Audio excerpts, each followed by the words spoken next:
for life. That's $7,000 a week, week after week, for life. Don't miss your last chance to win. Go to PCH.com and enter before it's too late. That's PCH.com. Better hurry if you want the next big winner to be you. Enter now at PCH.com. Entries due 8/26. No purchase necessary. Void where prohibited. It's happening. In just days, Publishers Clearinghouse will be ready to award $7,000 a week for life.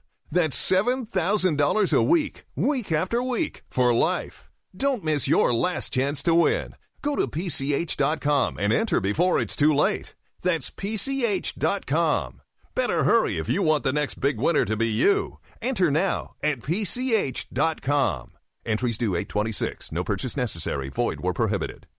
Big news! David Horowitz's new book, Blitz, just hit the New York Times bestseller list. Blitz reveals the real agenda of Antifa and the secret billionaires out to stop President Trump. Mike Huckabee says if everyone read Blitz, Trump would win. You've seen David Horowitz on Newsmax TV. He predicts more attacks on Trump this summer. Get David Horowitz's new bestseller, Blitz, at bookstores. Or get the free offer and save $28. Call 800-NEWSMAX or go to blitz411.com. That's blitz411.com. Pain or no pain, your wisdom teeth should be checked every year. Some wisdom teeth can become impacted, which can lead to cysts, tooth decay, and gum disease.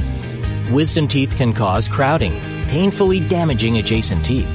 Not all wisdom teeth need to be removed, but they all do need to be monitored by an oral and maxillofacial surgeon. Find a surgeon near you for a complete examination at myoms.org. It's not always easy being a dad. When's the fairy princess coming? Any minute now. What? What do you mean she's not coming? But it's always worth it. It's the fairy princess! It is I, Grooves Zinklebell. The smallest moments can have the biggest impact on a child's life. I know it's really you, Drew. I'm just pretending for the other kids. Take time to be a dad today. Call 877-4DAD-411 or visit fatherhood.gov. Brought to you by the U.S. Department of Health and Human Services and the Ad Council. Get the latest local headlines anytime at WSICFM.com.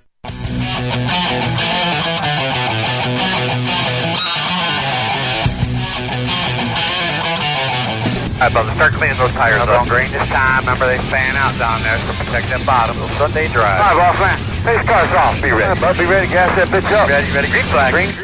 Good morning, everybody, and welcome to the Inside Pass here on WSIC. I am Randy Miller, Tom Baker, sitting over in the Silman seat, and we've got a lot of stuff to talk about. But first, as we have done in the last couple of weeks, go straight to our strutmasters.com hotline and talk to Tom. This is going to sound a little bit biased and partial, but my favorite driver in the Cup Series garage area. I think that's an excellent choice. It's an excellent choice. He's actually a good friend. Driver, it's a great choice. Yes, he's actually a good friend of the show's too, and a good friend of all of ours.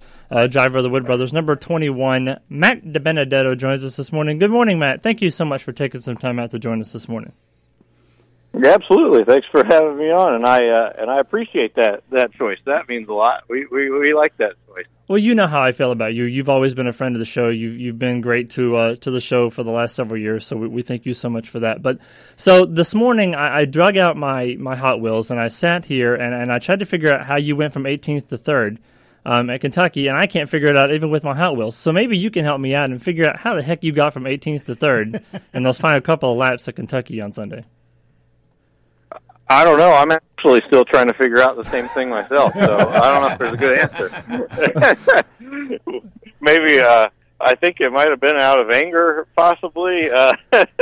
We had such a fast car. It was, oh my gosh, all day long. It had tremendous speed.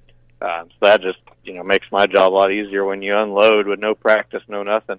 And all we did was just make some tiny air pressure adjustments all day. So I mean, that's how good the car was. But yeah, we caught a caution at the perfectly wrong time, and it trapped us way back in all the mess. And I was so mad after, because the team deserved such a good finish after, that. And that was a big race for us, having Menards and Quaker State on the car, and that was the Quaker State 400. So it was a lot, I just wanted to finish out a good run that we'd had all day. And yeah, when we restarted 18th, man, I was mad and kind of on a mission, and put it 3 and 4 wide around the top side, and somehow was just, I mean, I was just mad, so I didn't even know how many people we were driving by. I'm just going around them on the outside. And the next thing I know, the last caution comes out, and he's like, all right, P8. And I'm like, holy cow, how did we pass so many cars? And then, obviously, the last restart, we picked off the rest there and got up to third, so that was cool. You followed the right person around the racetrack. I mean, you were behind Cole Custer, and he ended up winning the race. I think you picked the right one to follow to the front, so that at least you had that good that going for you. Yeah. On that last restart, he kind of made the move that I wanted to make, and he jumped up to the top side, and so he was right in front of me, and I just kind of locked onto his bumper and knew that would be the best way for us to try and make up some more ground and get an even better finish. And we were already in the top 10, but so I just locked onto his bumper, and that's a fellow Ford, so gave him a big push, and then, it ended up working out for the both of us. It was cool for him to get his first win, and obviously, if we keep running the way we are and having that kind of speed where we're just up front all day in each of these races, hopefully it'll work out for us here too. But the main thing is just focusing on, being there and being in position. Hopefully it works out. I was going to say that had to be a real confidence boost to you and the team. And it isn't as though you haven't had speed, Matt, but, sometimes there's a big difference between the performance and the result, right? Because you can't always control all the factors that go into a result. But that run had to be a huge boost to your confidence, your team's confidence, and really give you a shot of energy going forward here. Because I feel like there's some tracks coming up where you could be very, very good and have an excellent chance to win a race. And I predicted at the beginning of the year, and I think most of us did on these shows, that you were going to win your way into the playoffs, and I'm still holding to that. I believe there's a win coming for you. What did last weekend do for that energy and that confidence? Yeah, man, it's even more than that. I'd say the last, all the way through Pocono, the last few races, both Poconos, Indy, and here we've had fast cars at all of them and been up front all of them. In the last 8 stages of these races, we've gotten stage points. So all of that combined just shows the strength of our team and how we've been working together well, and just how fast our cars are. We're up front, all day. So that's just super encouraging for all of us moving forward, knowing like, man, we're consistently up front now, from start to finish of these things. So we keep doing that. I try not to focus too much on winning. I think it's easy to get consumed in that. I think I just focus and have learned to shift my focus to running good and being consistent and being consistently up front, because that's when it can play out. Sure. And hopefully have the right circumstances like you saw this past weekend with Cole and things like that. If you're up front, that's when you put yourself in position to have good things happen. Yep, that's exactly right. And I can tell from your voice that you're excited about where things are going and where things were this past weekend. And then tomorrow night, you guys are going to Bristol, your favorite racetrack, to try to win $1 million. So you've got 4 chances to make it in on the open race, and then, of course, the fan vote. So I know you're looking forward to it, your favorite track, and a chance to win $1 million for yourself and for the Wood Brothers. Yeah, for sure. It's I'm excited about that. It's cool that it's at Bristol, so that's a neat little change there. So, we've got our work cut out, though. I mean, it's not going to be an easy one to make. We're starting 10th, and track position was real important at the last Bristol race. I'm sure we'll have a fast car, but there's also a lot of really good cars in that race. I think like the 10, the 14, and there's a bunch of guys that are really good and real fast too. So we're going to have to work our way up there, and hopefully put ourselves in position to be able to snag one of those stages. So it's going to be, it'd just be a real big deal. It'd be really neat to make, my first all-star race with our team. Well, I did my part. I voted every day since the voting opened. So I've done my part to get you into the all-star race. So, and I appreciate that. Yeah, we need it. I've been advocating for you on social media, on both Facebook pages and Twitter pages for the show and for myself to vote for you. So if you don't make it in, it's not because of me. That's right. Well, I did my part. We need all the help we can. I did all I could. It's been good. There've been a lot of people voting, so we appreciate that. What Randy's saying, Matt, is he wants a T-shirt. He wants like an autograph or a T-shirt or a hat. He's basically trying to hint for swag here. No, I wouldn't. I would never do that. Matt is a good friend of mine. I would never do that. But I mean, if you want to send me one, I'm not going to complain about it. But no, exactly. He's gonna. We're gonna get him to come into the studio once all this COVID stuff is over with. We need to. I feel like he needs to come and hang out with all of us. Absolutely. So going back to the All-Star race tomorrow night, you guys are doing some cool things, I guess. The numbers on the back of the car instead of on the side of the car. You're going to have underglow lights. You're going to look like a Fast and Furious car. And I believe you're a Ford, so you're going to have a blue one underneath your car. So some really cool things to look forward to. But Tom and I both agree that we think the Bristol, the driver introduction should be the old-fashioned way that you guys used to do. With Bristol during the normal course of the year when you guys get to pick your own theme music and come out like wrestlers and stuff like that. We think that'd be really cool if you guys could do that. Yeah, man, that's going to be interesting. Be a little bit of a change having the underglow lights on the All-Star cars. It's going to be funny. But yeah, it's going to be an interesting event. Seeing the cars a little bit different with the numbers toward the back and. Yeah, I mean, it's going to be, it'll be cool. We're going to have some fans there. I mean, it's just all that stuff that we miss, all the little things that you learn through these times to appreciate even more so. If you could pick a song, if they were to do driver introductions that way and you use the theme music, what song would you pick? Man, I don't know, because last year I feel like I made the best pick ever with the Rocky theme song. Absolutely. Coming up to that. So that was a cool one.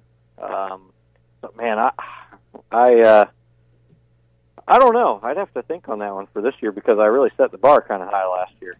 Well, I mean, I'm sure you still have your Rocky robe and boxing gloves in your house somewhere in your garage area. You still have the suit and your from when you were iRacing. So I mean, you've got plenty of options for a wardrobe to wear out to the front stretch. So you just have to figure out what song would go with the wardrobe you're going to pick. We just need to make sure he wears a wardrobe. We saw some pictures from back in the iRacing. Pictures don't lie, Matt. Yeah. Pictures do not lie. Yeah, we need to make sure he wears a wear. How about the Ultimate Warriors theme? There you go. That's a good idea. See, it's really, there's a lot of energy there, deep guitar bass line. I mean, just come flying out, running at about 90 miles an hour, straight to the car. I can see that too, which is fun. Yeah. Which is funny. We're just trying to help you out, Matt. We're trying to do whatever we can to help you ease your mind. So all you have to worry about is going to Bristol and winning $1 million. That's all we care about. Yeah, exactly. I like that plan. All right, Matt. Best of luck, my friend. I know that Tom and I both feel that you're going to get a win this season. And even if you don't win, we feel like you're 12th in points right now, so you're firmly in the playoffs. So I know you're going to do great things. You always do. And best of luck, my friend. And you're welcome to come on our show anytime you want. Absolutely, man. Thanks for having me. No problem. Go win that $1 million tomorrow night. That sounds good. All right. Matt Dibenedetto, everyone. Such a great guy. I love him to death. He's one of my good friends. So he's a good friend. I mean, no, in all seriousness, for those who haven't really followed the Inside Pass it's since its inception, Matt was probably he was the very first NASCAR driver to ever agree to come on our show. And it's just kind of been like a camaraderie, I guess, the whole time, because he actually ended up doing iRacing with us and, did some stuff for the show to help us, get going. So there's a special place for people like that are always humble and, and for those who think that all of us media are supposed to be not biased, it's impossible. It's impossible. There's always people that come across in your life that you just you hang on to and want to, that's help the beautiful anyway, thing about this sport.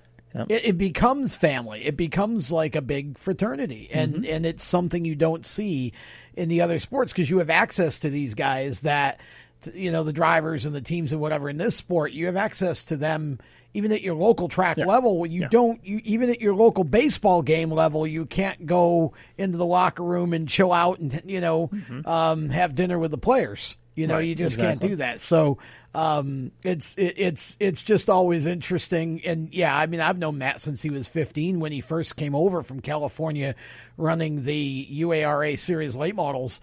And boy, him and his family are just great people. Yeah.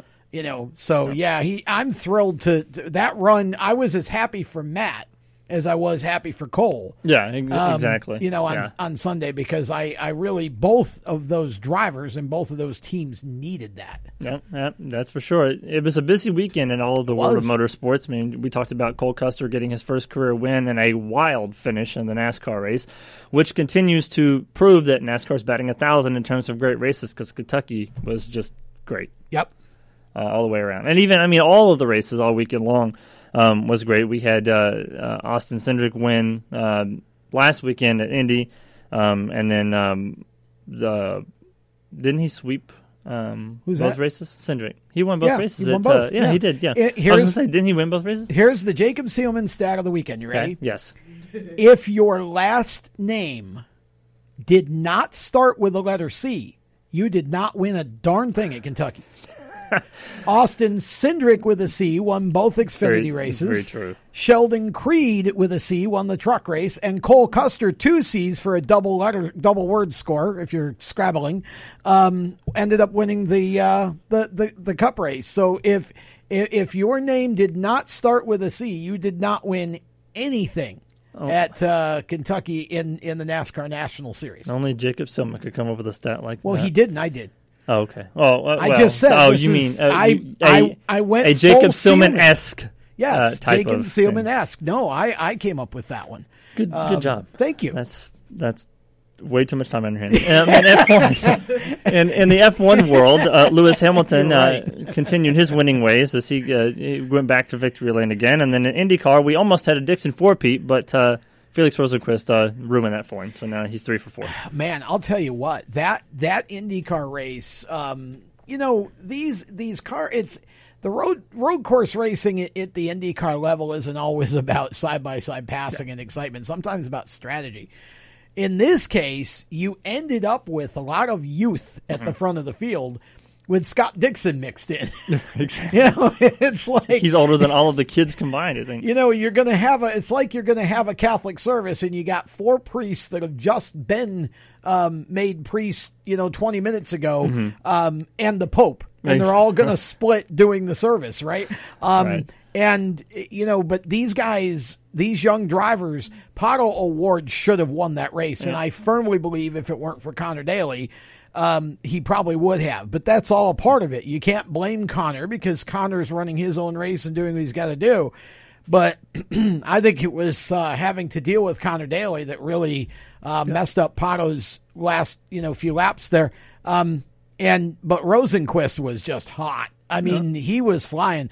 But I think what we learned from that race is that we have a crop of young, hungry, aggressive, marketable, energetic drivers in the IndyCar series that are going to be there for years to come, and there is no shortage of reasons for fans to pay attention to the IndyCar series at this point with drivers like that. Rosenqvist has had a couple of shots before to win, just hasn't happened for him. He got it done the other day. Pato's going to win a bunch before he's done. I mean, that was...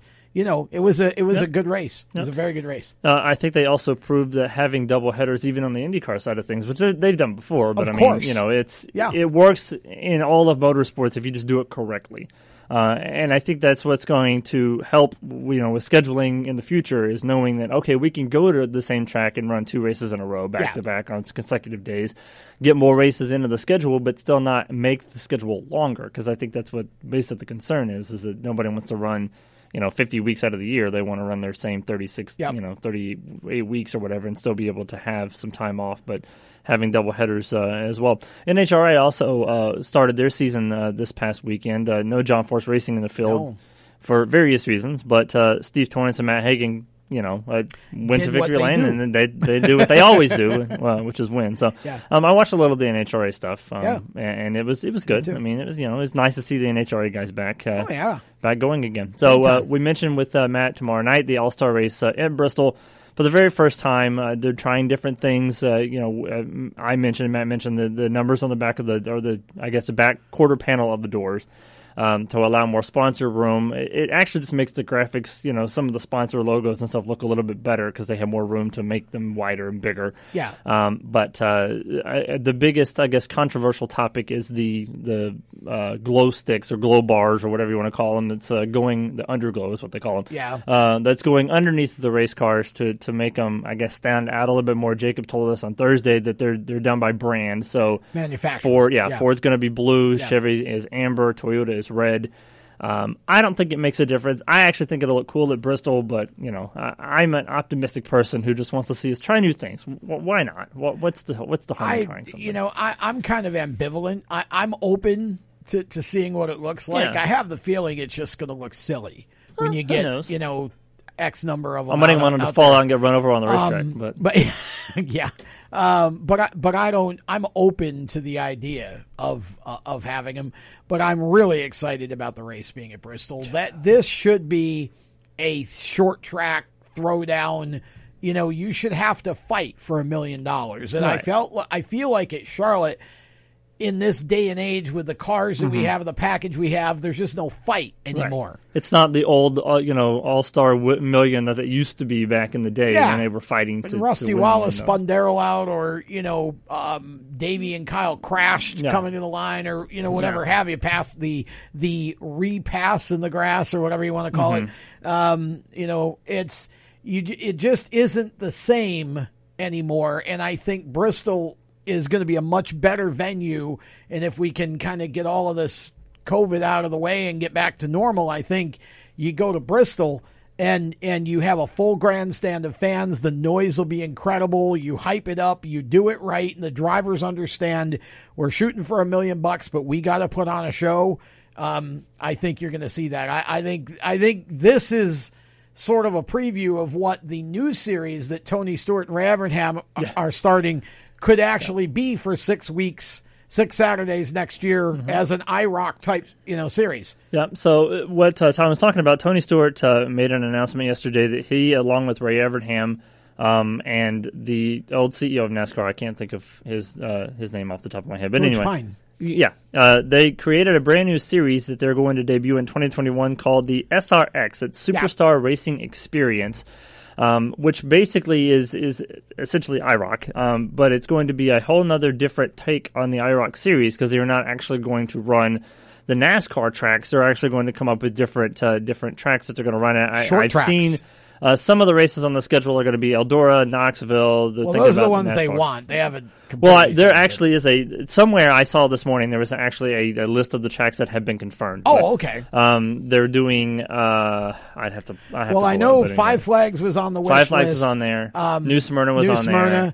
Of course, Eldora, Knoxville, 2 dirt tracks. Yeah. There were I think 6 tracks that were on the wish list. Now whether all of them have been confirmed, that's a different matter. I didn't see that, but it's going to be a real interesting mix, and it's all geared toward making cars that are not aero dependent, that really require driving, and the idea is to go out and make and they're going to actually, when the drivers get to the track, they're going to draw for their car and draw for their crew chief. Yep. You aren't even going to know who your crew chief is until you get to the track. And the idea is they would like for some guys, Tony's going to do it, they would like for, the Jeff Gordons and some of the other guys, Johnson even, and other guys, and then some up-and-comers, they would like for those guys to, because they, you're not running the big speeds and they're not long-distance races. They're going to run, it's all going to fit in a 2-hour window on CBS on Saturday night, so it's basically like I think it's a 90-minute race with a halfway break, something along those lines. Yeah. And that's it. That it's simple as that. So people are saying, well, maybe this will replace NASCAR. It's not designed to replace NASCAR. Calm down, everyone. They're not trying to rival NASCAR. Tony already said, he's like, this is not IROC. This is not a new NASCAR series. Right. This is just something to, Tony was the last IROC winner. And so, he's always had a special place in his heart for the IROC series because he was the last person to ever win the IROC championship. And so he wanted to do something to kind of, put that mentality back into a series. And so, if anybody's going to do it, Tony Stewart would be the person to do it and get it done. But I think, looking at the series, it being based around short tracks and doing dirt and asphalt and the different disciplines. Yep. We talked about that on Thursday, with him adding the Daytona Road Course into the mix now and all this uncertainty about the playoffs and how, Trucks needs to do a dirt race, in the playoffs or everything. I feel like that's what makes ARCA such a unique championship, is because ARCA series runs road courses, super speedways, short tracks, intermediate tracks, dirt tracks, all during the course of the year. So when you win that championship, you've literally earned the right to say, I am a champion. I have mastered every single type of track there is in motorsports. And I feel like NASCAR needs to do the same thing with their schedule, is just kind of not necessarily do dirt, but just kind of combine all the different disciplines into the playoffs to say, when you get to Phoenix or whatever the last race of the season is going to be, you can say you've earned this right because you have mastered every type of track that NASCAR runs. Yeah, I agree. So it'll be an interesting series. And like I said, the folks at CBS signed on real quick. And if you're in our audience and you're listening or watching this and you're going, well, what is IROC?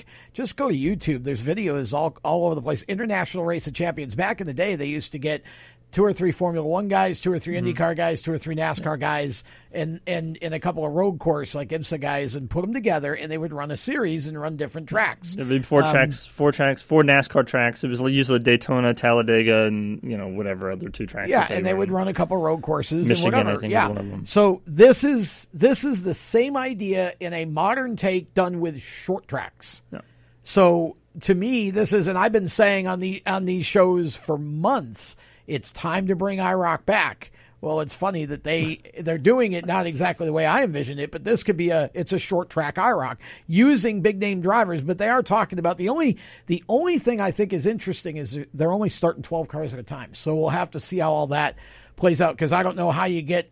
How do you pick just 12 guys? Right. Are you going to do the same guys every week, or how's that going to work? So it'll be interesting to see how all that unfolds. That's true. So next week on the show, we were going to have Jay Gers, who is writing the autobiography, or I guess wrote the autobiography for John Andretti called Racer. Mm-hmm. But because our show's only been 30 minutes for the rest of July, we're actually moving him to the Thursday show. So he will be on next Thursday on Motorsports Madness. A week from Thursday. A week from Thursday. Yep. We won't have a guest the next week. We'll just talk about the All-Star race and what's going on. Texas is coming up this weekend as well, with fans in the stands, by the way.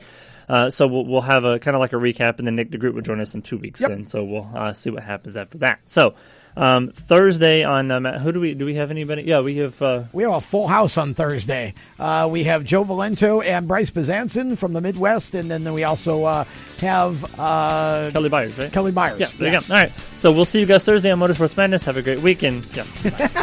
I knew whatever.